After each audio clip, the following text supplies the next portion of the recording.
नमस्कार दोस्तों, आप सभी का स्वागत है आपके अपने चैनल द धर्म ज्ञान में।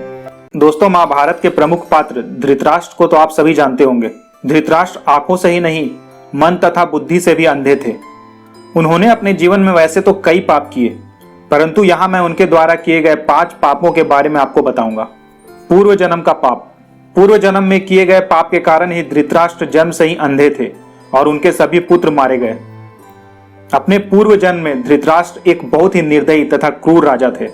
एक दिन जब वे अपने सैनिकों के साथ राज्य भ्रमण को निकले तो उन्होंने देखा तालाब में एक हंस अपने बच्चों के साथ आराम कर रहा था।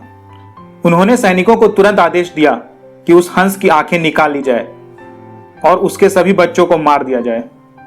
सैनिकों ने राजा की आज्ञा का पालन किया। उस हंस की असहनीय पीड़ा के कारण मृत्यु हो गई, परंतु मरते वक्त हंस ने राजा को श्राप दिया कि मेरी ही तरह तुम्हारी भी यही दुर्दशा होगी।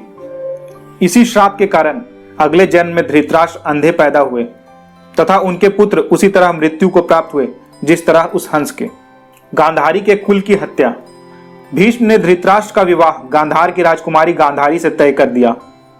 गांधारी को जब यह बात पता चली कि उनका होने वाला पति अंधा है तो उन्होंने अपनी आंखों पर पट्टी बांध ली।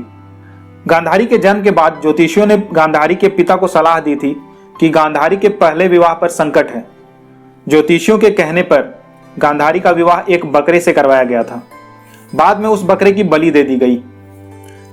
कहा जाता है कि गांधारी को किसी प्रकार के प्रकोप से मुक्त करने के लिए ज्योतिषियों ने यह सुझाव दिया था। इस कारणवश गांधारी प्रतीक रूप में विधवा मान ली गई और बाद में उनका विवाह धृतराष्ट्र से तय कर दिया गया था। गांधारी एक विधवा थी। जब महाराष्ट्र धृतराष्ट्र को यह बात पता चली तो वह बहुत क्रोधित हो उठे। उन्होंने समझा कि गांधारी का पहले किसी से विवाह हुआ था और वह ना मालूम किस कारण मारा गया।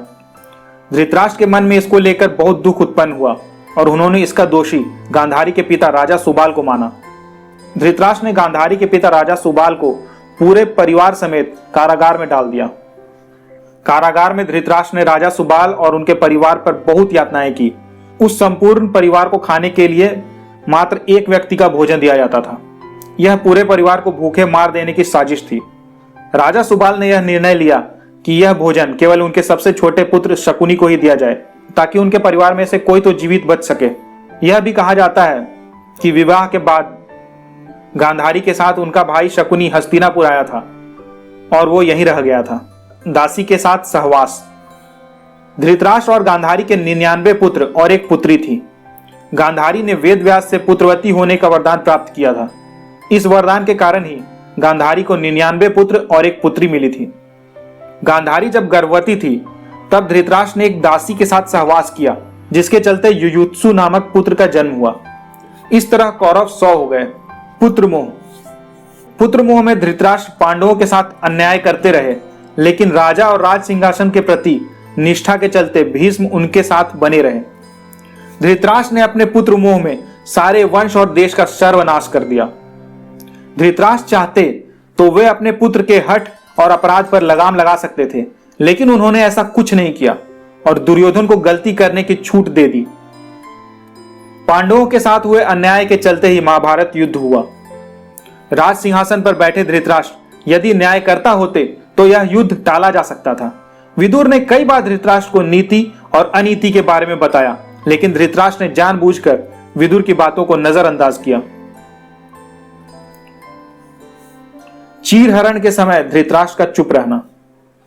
द्रौपदी के चीरहरण के समय भीष्म और धृतराष्ट्र चुप रहे और इसी कारण भगवान कृष्ण को महाभारत युद्ध में कौरवों के खिलाफ खड़े होने का फैसला करना पड़ा। चीरहरण महाभारत की ऐसी घटना थी जिसके चलते पांडवों के मन में कौरवों के प्रति नफरत का भाव स्थायी हो गया।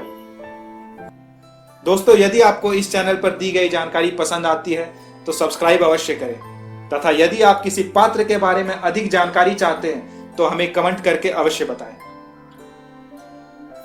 देखते रहिए द धर्म ज्ञान। धन्यवाद।